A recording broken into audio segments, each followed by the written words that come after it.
Futuri apresenta The Pitch Invaders. Olá, futeboleiros! Olá, futeboleiras! Futuri Podcasts apresenta The Pitch Invaders, episódio 288. Sempre falando de maneira profunda e séria sobre o jogo. Estamos aqui para a rededofutebol.com.br, a plataforma para clubes e agentes que usam inteligência de mercado na busca por atletas no Brasil. Dados de término de contrato, prospecção, informação sobre janelas de transferências, tudo, absolutamente tudo que você precisa para chegar antes nos talentos brasileiros, rededofutebol.com.br. Os grandes clubes do Brasil já estão lá. Não deixe seu clube ficar para trás. Não tem como trabalhar no mercado de transferências de atletas masculinos ou femininos do Brasil sem rededofutebol.com.br e também OneXBet, a maior casa de apostas do mundo. Meu nome é Eduardo Dias, estamos no ar em mais uma invasão futeboleira. Invaders, com muita honra, o Futuri é parceiro e apoiador oficial da Confute Sul-Americana 2023. O evento acontece de 12 a 14 de julho no Rio de Janeiro, no Hotel Hilton Barra. O evento busca promover um ambiente de geração de negócios, networking e exposição de conteúdos que colaborem para o desenvolvimento da indústria do futebol da América do Sul. Em 2023, o evento contará com mais de 65 stands de empresas na feira de negócios, 5 salas de reunião exclusivas, salas de reunião compartilhadas, lounge VIP, 8 estações, startups e nova hub Confute, 2 palcos com conteúdo simultâneo ao longo dos dias e muito mais. Quer saber mais? Acesse confutesudamericana.com. Gabriel, aqueles 100 mil que a gente lutava lá para chegar, hoje dei uma olhada, já estamos em 102 mil. Como assim que a coisa cresce tanto?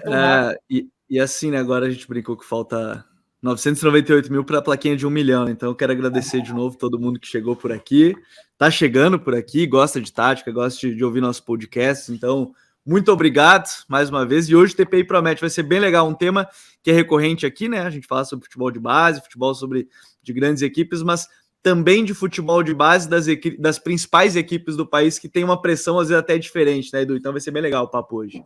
E hoje daqueles TPI que a gente gosta muito, né, Gabriel? Um TPI Skin in the Game. Futeboleiros, Mário Jorge, treinador de futebol, treinador da base do Flamengo. Bem-vindo ao Futuri, Mário. Eu agradeço aí o convite. Obrigado pela oportunidade de estar falando um pouco do trabalho, falar um pouco da base, né? A gente não tem muitos meios de comunicação que dão a devida importância para a base.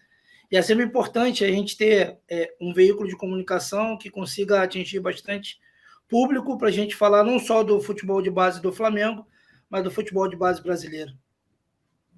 Invaders, vamos invadir o playbook de Mário Jorge. E a pergunta aqui, Mário, sempre a gente começa com um contexto.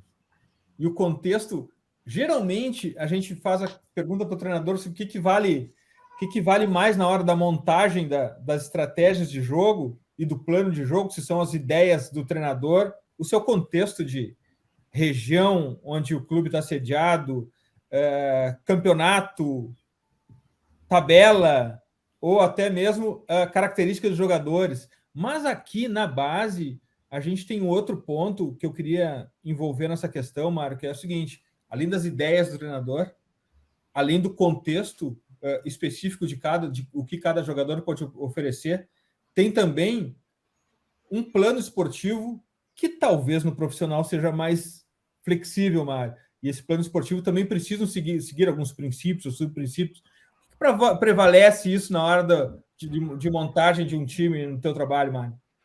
Então, assim, eu venho de uma experiência com 2 clubes anteriores ao Flamengo, com contextos totalmente diferentes.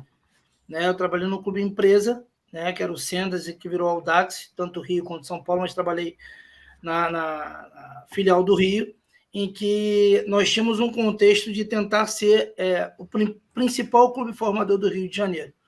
O principal clube formador sem ter acesso aos empresários, né, esse tipo de situação, por um clube acreditar no talento in natura. Então, a gente jogava futebol, tentava ter alguns princípios básicos do clube, ali que norteavam os trabalhos, mas nosso principal objetivo era formar jogadores para o mercado, não só para o nosso profissional, mas para o mercado também.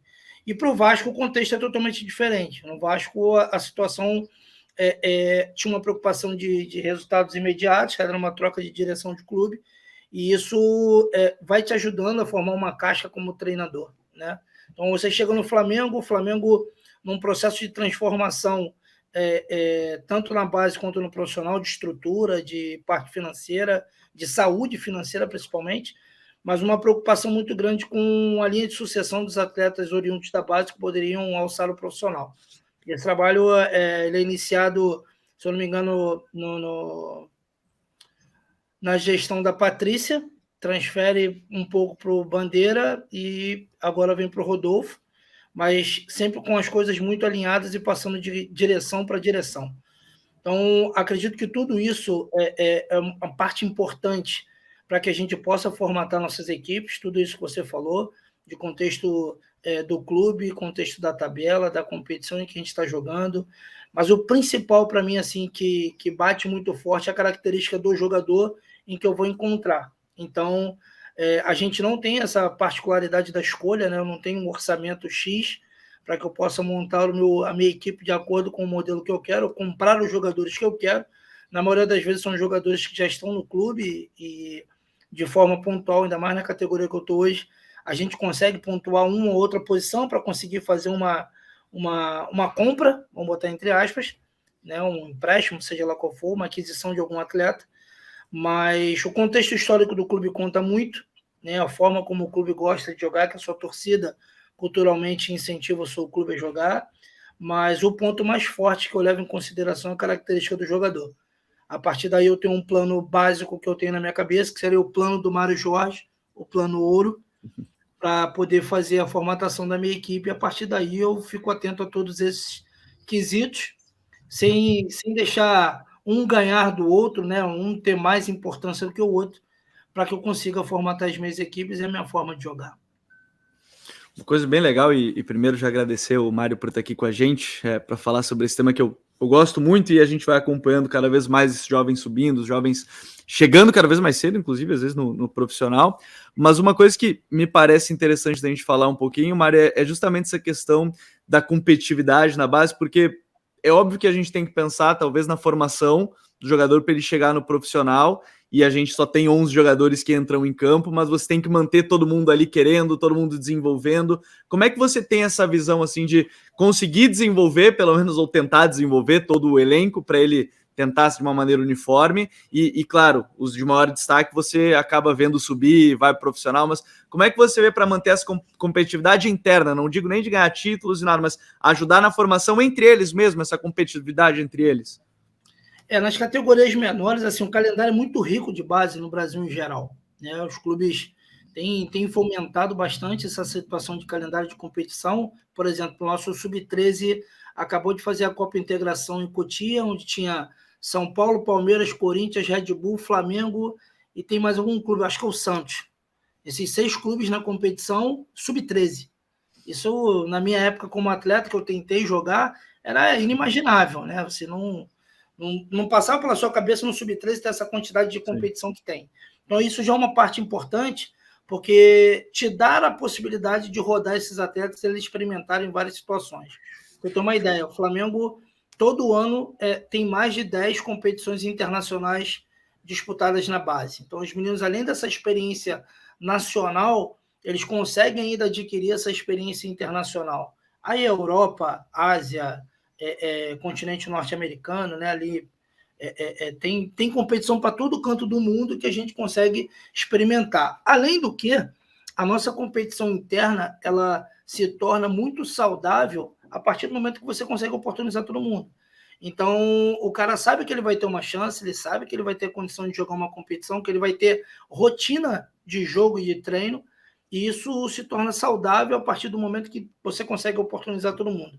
A minha categoria hoje ela é muito complexa por N questões. Principal, o calendário também é tão apertado quanto o do profissional. A gente tem um campeonato estadual que ele é importante e a gente tem um campeonato nacional correndo no meio. Os dois são concorrentes. Então, como o profissional fala que às vezes fica muito apertado de jogar quarto, sábado, quinto e domingo, a gente sofre isso também no Sub-20. Que a gente tem um campeonato estadual que ele te dá uma vaga numa Copa do Brasil que é muito enxuta, uma Copa do Brasil que só tem 32 equipes e que só 5 centros te dão 2 vagas. É Rio, São Paulo, Minas, Rio Grande do Sul e acho que é o Paraná. Só essas 5 praças têm 2 vagas, o restante é uma vaga para cada um. Então, se você não estiver na final do seu campeonato estadual, você já deixa 2 equipes grandes fora da Copa do Brasil. Então, assim, é uma coisa que a CBF, como organizadora, poderia repensar, porque você deixa 2 grandes do Rio fora, você deixa 4 grandes de São Paulo fora, você deixa 1 de Minas grande fora, você deixa 2 do Paraná fora, e assim vai, entendeu? Porque tem muito trabalho bom que também não está nesse ranqueamento. Né? São Paulo, então, que eu diga. São Paulo, você tem mais de 8 equipes com trabalhos de excelência na base e você acaba não oportunizando todo mundo a ter uma situação de jogar uma competição nacional. Por exemplo, Ponte Preta, Desportivo Brasil, Novo Horizontino, são trabalhos muito sólidos na base em São Paulo, mas que não têm a oportunidade, se não chegar na final, de jogar uma competição nacional. Assim, o que eu vejo com relação a isso? O calendário é muito rico, todos os atletas têm a possibilidade de ter a oportunidade de competir em altíssimo nível, ora na sua praça, ora nível nacional, e quem sabe alguns clubes investindo, como eu vejo, Flamengo, Palmeiras, Atlético Mineiro, Cruzeiro, acho que um pouco desses aí investindo em competições internacionais para aumentar essa gama de informação para os meninos, de experiências, para que eles cheguem no profissional com o menos gap formativo possível. Mário, um ponto que a gente sempre leva em consideração aqui é o campo e a bola, mas eu acho importante a gente gastar um tempo com, já que a gente está falando de base, com o protagonista disso tudo, que é o menino e a menina que estão jogando futebol hoje na base dos clubes. E quando a gente fala hoje de jogadores sub-20, são jogadores que nasceram em 2003, ou seja, já quase na metade da primeira década desse século, totalmente nativos digitais, envolvidos nas redes sociais. Esses atletas, como é a relação deles com a pretendida profissão deles? Eles assistem futebol, Mário? Eles conseguem viver o jogo de futebol? Como é que eles consomem o futebol fora do treino, fora do vestiário? Cara, eu acho que eles consomem deu uma risada, Mário deu uma risada. Eu acho que eles consomem pouquíssimo, eles ficam muito atentos ao mercado de elite mundial, né? Champions League, Copa do Mundo, competições de seleção, mas a própria praça onde eles estão jogando, eles assistem pouco. E tem um caso muito clássico disso, eu no Sub-15 já do Flamengo, com essa geração que está comigo agora no Sub-20, então eles vão poder ver e vão lembrar desse caso. Eu mandei no grupo uma reportagem que eu tinha ocorrido num clube com o irmão, que eu não vou falar a bandeira, e mandei no grupo do WhatsApp que a gente tem de comunicação interna, e no dia seguinte eu perguntei, quem foi que viu o link que eu enviei no grupo ontem? Ninguém levantou a mão. Cara, eu me senti, sabe? E era uma coisa de futebol, uma coisa real, uma coisa que está muito próximo deles, entendeu?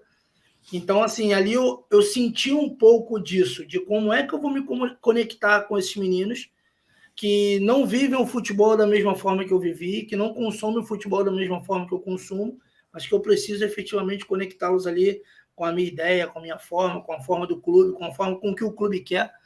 Como é que eu vou fazer isso? Então, assim, o treinador ele tem que ter uma baita de uma capacidade, uma competência que eu julgo de administrar pessoas gigante, muito além da capacidade técnica, tática dele transformar o atleta, mas é a capacidade de efetivamente tocar o coração do atleta, tocar a mente do atleta para que ele se conecte com aquilo ali e efetivamente consiga se envolver, porque hoje os meios que venham a tirar a atenção dos atletas são muito maiores do que o atrativo de um cara ali falando sobre futebol na frente deles. Então, me pego muitas vezes, estou falando com os caras estão prestando atenção no treino no campo do lado. Então, tem um pouco de tudo isso. E essa geração, que é a geração Z, ela vai ser uma geração da tecnologia, ela vai ser uma geração que não vai te dar muita atenção, ela vai ficar muito focada nisso. Então, se a gente não fizer o uso desses artifícios também a nosso favor, a gente vai acabar tendo problemas gravíssimos para frente. Eu imagino que uma coisa interessante até, Mário, que a gente pode falar é justamente essa questão da atenção dos jogadores, mas eu digo até, hoje em dia eles também, ao mesmo tempo que talvez eles não vejam tanto futebol, eles estão muito ligados nas redes sociais, no Instagram, Twitter, Netflix, olhando filme, série, e ao mesmo tempo que a gente vê as redes sociais colocarem o garoto lá em cima, elas também às vezes colocam lá embaixo, né? Onde é que entra o treinador nessa história? Porque ele parece, você está falando sobre essa questão de entender esse garoto, trabalhar essa geração, como é que você... não é interferir a palavra, mas você trabalha essa questão do jogador entender que em algum momento aquelas críticas são de pessoas que às vezes estão frustradas com alguma coisa e querem descontar em alguém, e ele não tentar levar para o campo, porque a gente está falando de, às vezes são crianças, né? Pô, sub-20, às vezes tá no sub-20, sub-18, é bem mais jovem. Onde é que entra o treinador nisso tudo? Assim, eu não vejo só o treinador. Acho que, como a gente tem muitas cadeiras ao redor hoje do atleta, acho que a gente tem um grupo técnico muito forte para cuidar disso, né? Não só o treinador, mas o treinador também, a psicologia, claro, assistente social, assessoria de imprensa, né? São muitas pessoas ao redor do atleta para cuidar dessa questão dele. E o treinador, o cara que eu acredito que, depois dos pais, é o cara que tem mais contato com o atleta, né? Com o ser humano ali na beira do campo ou dentro do campo, seja lá onde for o contexto. Mas a gente tenta sempre ilustrar com muitos exemplos positivos e negativos daquilo que ocorre, do fato ocorrido. Então, eu cito bastante a situação dos meninos se prepararem para os outros universos onde eles podem estar vivendo, e trago um exemplo de um atleta que, para mim, é um caso de sucesso, por tudo aquilo que ele fez nos últimos anos, nos últimos 2, 3 anos, que é o Bruno Guimarães. Foi um atleta que começou comigo no futsal com 5 anos de idade, que tinha dificuldade para amarrar o tênis, e que na primeira entrevista dele coletiva na França, ele chega assim, tradutor, sem ninguém, falando francês. Fluente, tranquilo e ao vivo, não era gravado. E 1 ano depois ele chega na Inglaterra falando inglês, e até brinca, vai, meu inglês não está muito bom, a repórter falou, para quem não tem o inglês como língua principal, seu inglês está muito bom. E, assim, para mim é um caso de sucesso de um cara que se preparou para onde ele queria chegar.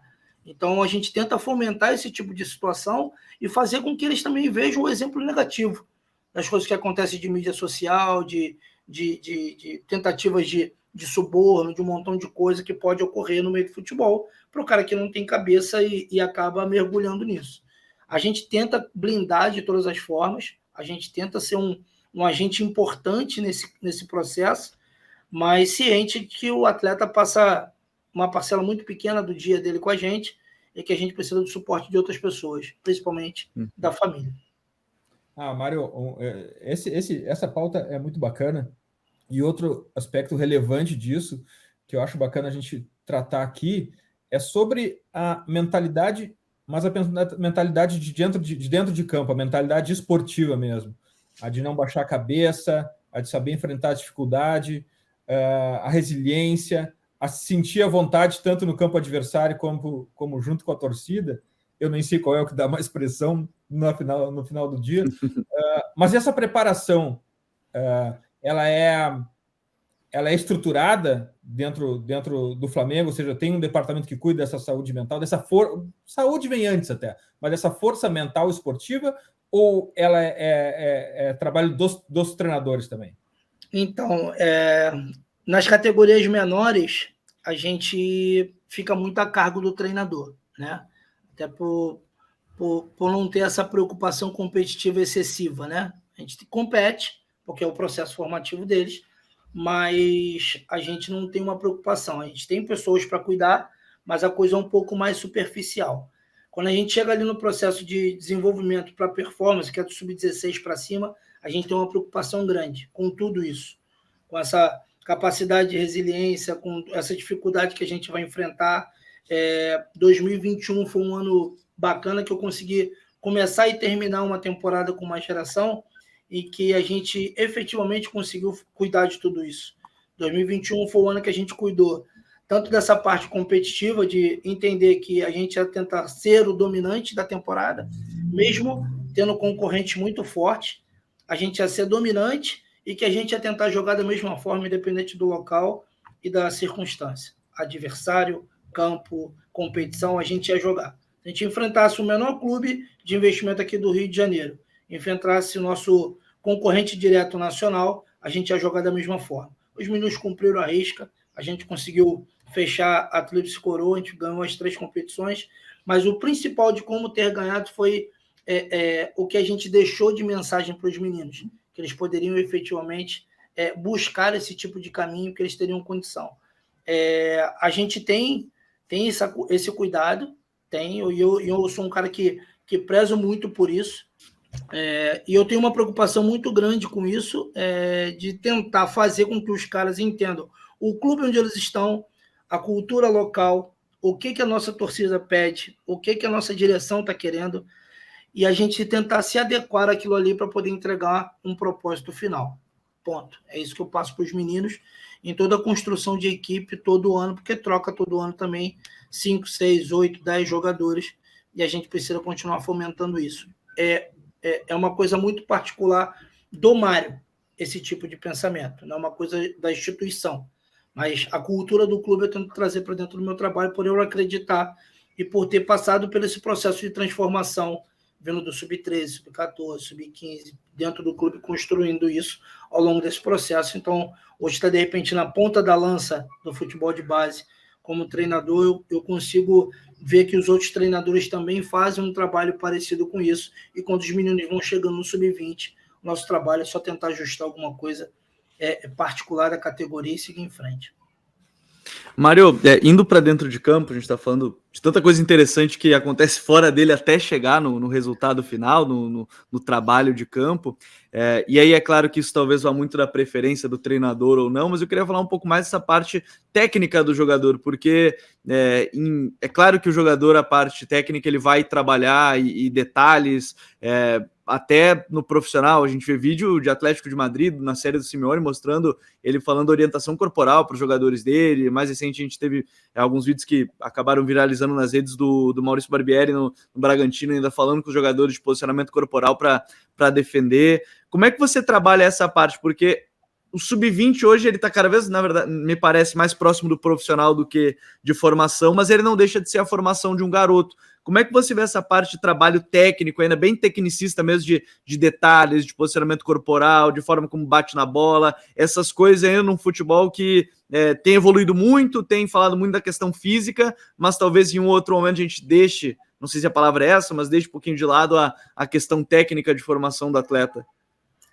Assim, eu tenho dois caras que são um pouquinho mais velhos que eles falam que eu sou gato, pela forma como eu conduzo o meu trabalho, entendeu? Eles falam que eu sou fora da minha idade. Chama-se um grande amigo, Marcelo Buarque, treinador de futebol também, e o Mauro Félix, que ainda trabalha comigo até hoje, que é uma lenda do futebol de base no Brasil. Por que eles falam isso? Porque eu continuo preocupado com isso, independente da categoria que eu estou. Eu tive uma passagem breve agora no profissional e a gente continua com a mesma preocupação.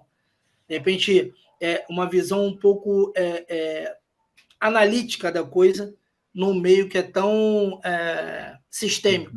Né? A gente deixou de pensar num detalhe analítico para pensar só nos sistemas, nas vantagens, desvantagens, onde eu vou me aproveitar do adversário, enfim.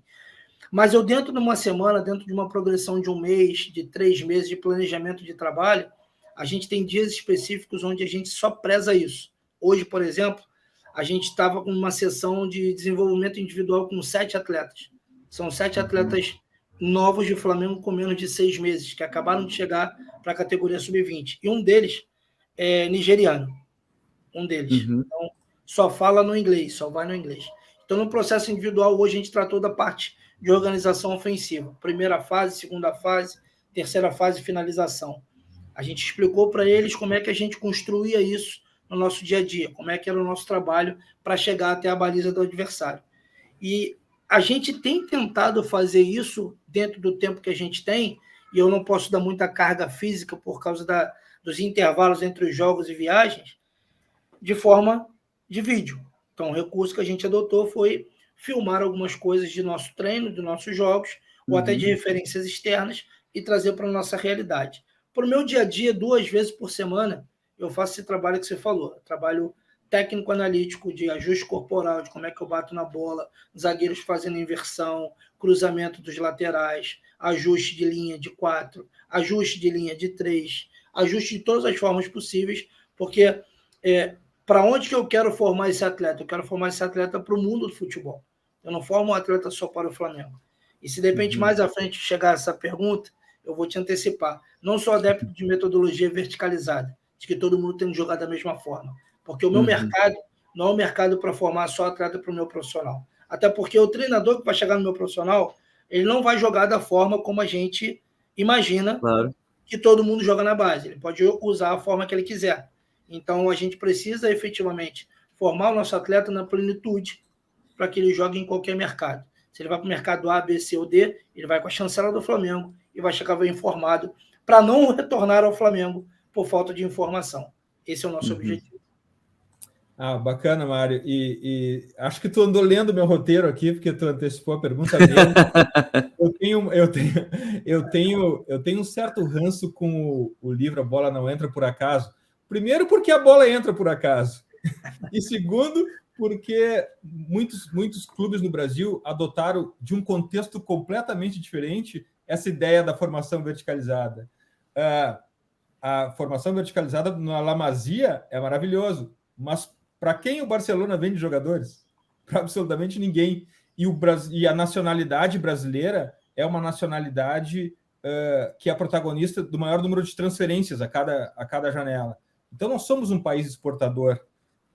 Eu acho até que estamos melhorando no produto que nós estamos entregando. Mas é bacana essa tua resposta, essa tua resposta à pergunta antecipada, Mário, porque existe também uma grande diversidade tática.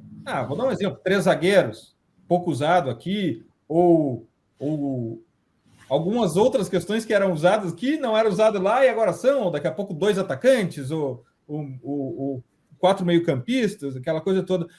Tu consegue dar essa diversidade tática para os teus jogadores, preparando eles para essa possibilidade? Porque não adianta nada eu jogar o jogador do sub-9 ou sub-20 no mesmo modelo e é contratado por um mercado que joga completamente diferente. Como é que tu usa essa diversidade na aplicação diária, no teu cotidiano, mano?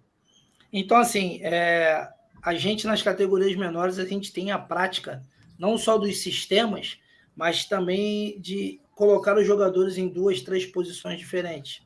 Tentar fazer com que eles aprendam outras funções. Eles têm a especialidade deles, mas eles vão jogar, por exemplo, um lateral direito, ele pode conseguir jogar de meio, pode conseguir jogar de volante, pode conseguir jogar de ponta. Então, a gente tem essa... como é que eu vou dizer a palavra?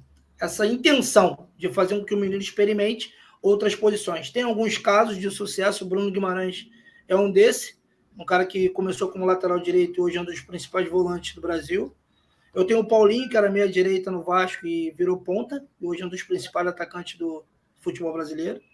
Eu tenho o Noga, que era volante e virou zagueiro no Flamengo. Dessa coisa da gente experimentar em outra posição e o cara se descobrir como tal. E outros estão chegando agora, né? Vitor Hugo, França, esses caras trocaram também de posição nesse processo e estão se reinventando. A gente consegue, nas categorias menores, principalmente, um processo que a gente variava os sistemas, né? Vou trabalhar 2 meses num 4-4-2 britânico, 2 linhas. Vou trabalhar 2 meses no 3-5-2. Mas o treinador tem a autonomia dentro do Flamengo de usar o sistema raiz que ele quiser. A preferência é o 4-3-3, porque historicamente, 81, aquela geração de ouro do Flamengo, era um 4-3-3, e deu muito certo. Então, a gente tem essa raiz no 4-3-3, mas a gente tem autonomia para usar o sistema que a gente quiser na nossa categoria. Como é que eu faço?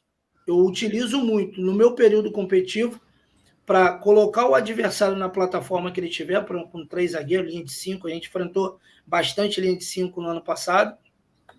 Linha de 5, 5-4-1, 5-3-2, para, nesse momento, explicar para os caras quais são os princípios daquele sistema.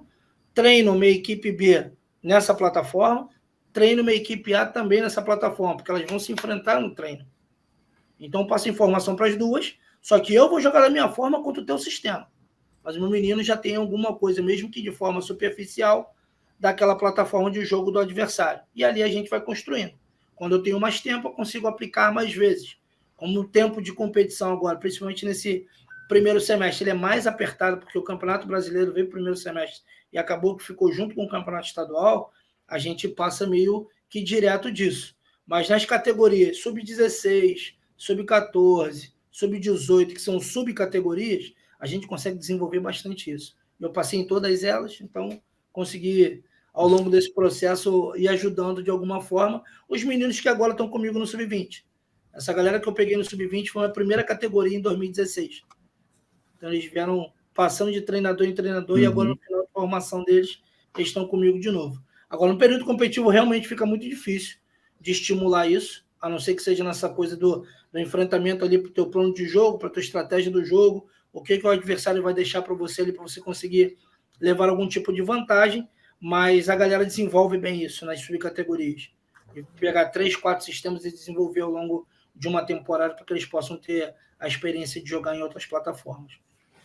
Até uma coisa interessante nessa questão de experiência, a gente estava falando de desenvolvimento que nem sempre é muito linear de todos os atletas, por vários motivos, né, Mário? A gente pode falar de questão física, a própria idade, simplesmente a idade mesmo, a gente está falando de sub-20, pode ter alguém mais precoce.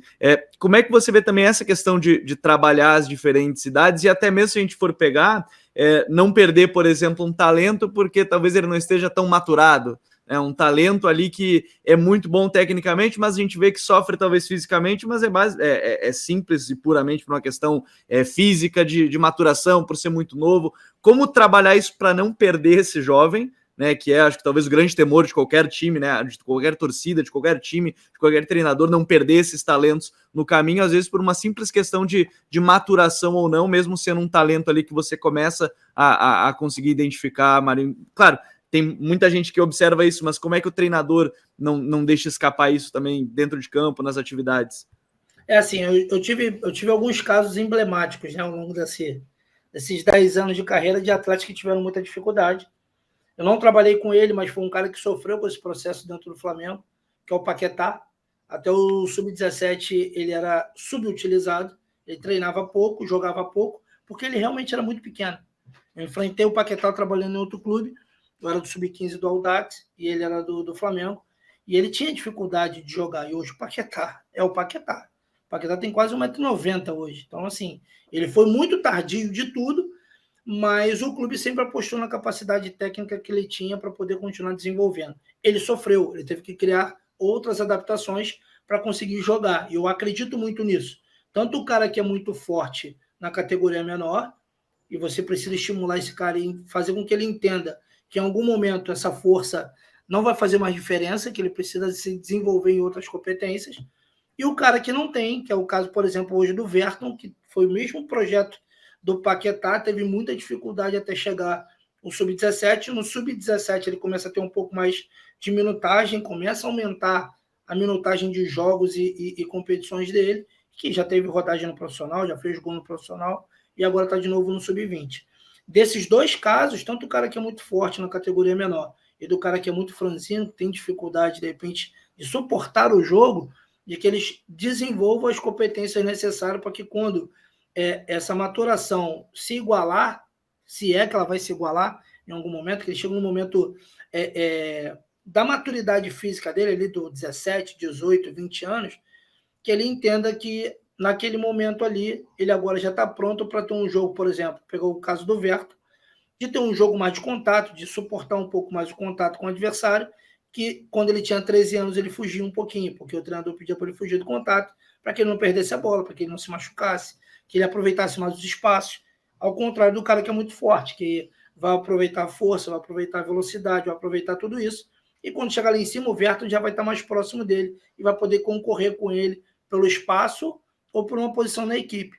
Mas não tem como falar que o cara que é mais tardio, que é mais precoce, vai chegar numa situação X ou Y. Acho que dá para você trabalhar com os dois.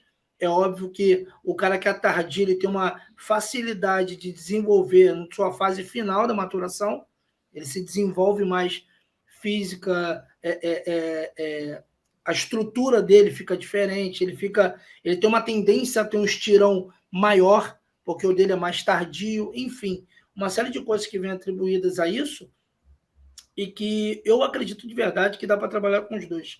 mas sem abrir mão das particularidades deles, né? O cara que é muito forte, eu preciso ensinar ele que naquele momento ali ele tem aquela condição, para que ele não abuse daquilo, porque ele entenda como ele deve jogar. A mesma coisa para o cara que é mais franzino, que é o mais tardio, para que ele consiga aproveitar melhor os espaços, fuja um pouco do contato, tenha esse entendimento que naquele momento aquilo pode ser prejudicial para ele. Puro e simples, vai prender a bola, o nego vai te dar uma, vai te machucar e tu vai ficar no DM. Tu vai ficar no DM, tu não desenvolve. Eu prefiro você aqui dentro do campo. Dá para tu me ouvir? Puro e simples. É assim. Mário, um dos principais fiadores da técnica do jogador brasileiro, sem dúvida, é o futsal. Mas talvez ele não seja o principal. Talvez tenha um que seja mais relevante ainda, que é o caos.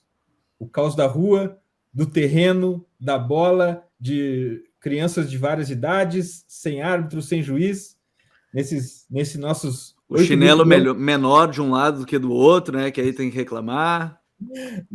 Nesses nossos 8 mil quilômetros de litoral e clima temperado aqui, o caos ainda é o nosso fiador principal do talento. Como replicar o caos na academia, Mário, principalmente na formação, pelo menos até uns 14, 15 anos? Cara, Edu, eu vou te falar uma coisa assim que é muito particular. Eu até o sub-15, eu fazia uma vez por semana o campeonato de rua, 3 contra 3. E assim, tem casos muito maneiros que o cara vai fazer o gol, o moleque corre, pega a balizinha, sai correndo para não tomar o gol. Fala assim, valeu o ponto só pela tua atitude, ter roubado a balizinha, assim, de criar essa brincadeira. Mas a gente tem que tomar alguns cuidados que o futebol de rua dá pra gente e a gente tenta trazer para dentro da academia, por exemplo. Sou muito adepto do cara jogar descalço. Muito. O cara criar essa coordenação fina, o trato com a bola ali, com o pé descalço. Mas eu preciso tomar cuidado que eu estou com um ativo do clube, estou com um potencial do clube que pode quebrar um dedo, pode, sei lá, raspar a cabeça no dedão naquele dia e não conseguir jogar no final de semana. Então, assim, outras pessoas vão me cobrar muito disso. É tentar adaptar esse caos do futebol de rua com as regras, onde eles criam, eles escolhem as equipes, eles fazem os contatos entre eles ali, as panelinhas, já tentam, né, fazer alguma coisinha nesse 3 contra 3, 4 contra 4 e deixar o moleque jogar. Acho que é por aí. Agora, o futsal é um instrumento muito importante, porque no futsal você já conseguiria colocar algumas coisas de organização de subprincípios do jogo, do futebol de campo, propriamente dito, que você conseguiria fazer isso com regras estabelecidas do jogo. Então, eu acho o futebol de salão, o futsal, um dos maiores contribuintes para que a gente continue desenvolvendo jogadores de futebol. Por 2 situações. Vou pegar pelo nosso estado aqui, o nosso município. O futsal ainda continua sendo uma situação de que você tem uma pseudo-segurança. Futebol de rua, a gente não tem mais. Futebol de rua, hoje, você não tem mais locais adequados para que os meninos consigam jogar o 3 contra 3. Meio-fio a meio-fio, bateu na calçada, saiu, bate o lateral, não tem. A gente não tem condição, pura e simples, por causa de uma questão de segurança. Então, o futsal é a ferramenta que mais aproxima desse caos do futebol de rua. Então, aqui no Rio, o futsal começa com o sub-5 até o adulto, mas ele é muito forte até o sub-13. E ali os meninos começam a migrar para o futebol de campo. Acho que poderia estender um pouco mais. Acho que o futsal poderia ir pelo menos até o sub-17. Porque o futsal de adulto aqui no Rio de Janeiro, ele disseminou um pouquinho, ele acabou. Né? A gente não tem mais grandes investimentos igual tem no Rio Grande do Sul, igual tem no Paraná, igual tem em Santa Catarina. Mas a gente continua fomentando o futsal como instrumento para jogar atletas para o futebol de campo. E esses meninos que vêm efetivamente do futebol de salão para o futebol de campo, eles chegam com uma dinâmica, com uma velocidade de raciocínio, com tomadas de decisão muito diferente dos caras que vêm pura e simples do futebol de campo. Mas ainda acho que nesse primeiro segmento, até os 14 anos, até os 16 anos, a gente pode fomentar muito isso e trazer de volta a situação do caos do futebol de rua, que eu acho que ali a gente é imbatível. E eu até acho que aproveito para colocar ainda nesse ponto, Mário, quando a gente fala da questão do caos, desse jogador querer estar sempre próximo da bola, por exemplo, como é o caso do futsal, o caso do futebol de 7 mesmo, o jogador está sempre mais próximo da bola, até entrando, a gente pode voltar na parte do contexto. Como é que você vê o jogador brasileiro para isso? Porque a gente vê hoje também uma linha muito grande de trabalhos pensando mais nessa questão de ter um time com ocupação de espaço racional ali, mais próximo ao jogo de posição, de tentar determinar esse tipo de zona. Não vou dizer aqui que nunca vai funcionar no futebol brasileiro, porque a gente já viu várias equipes que funcionam a partir disso, mas você sente que pelo contexto, e trabalhando com tantos jovens por tanto tempo já na carreira, você vê isso que é um processo que demanda mais tempo, pensando em Brasil, pensando em um contexto que a gente está muito acostumado desde pequeno, a estar sempre perto da bola, tocar na bola todo instante, e não estar em uma zona esperando, por exemplo, o passe chegar até ali. Como é que você vê essa implementação, por exemplo, seja no futebol de base ou dentro do nosso contexto? Eu vejo que no futebol de base isso está muito desenvolvido. Uhum. O jogo de posição, o jogo de como me organizar com relação ao jogo. Eu vejo que no futebol de base, se eu te enumerar aqui os 20 clubes do Campeonato Brasileiro que a gente está jogando agora, eu vou te falar de pelo menos 18 trabalhos que possam se assemelhar a isso que você está falando. Uhum. Tá? Então, assim, eu vejo no futebol de base, não só no Sub-20, no Sub-17, isso muito desenvolvido. É questão de tempo agora dessa rapaziada que está aqui trabalhando conseguir chegar para desenvolver lá em cima também, porque a gente não está conseguindo colocar novos treinadores lá para cima.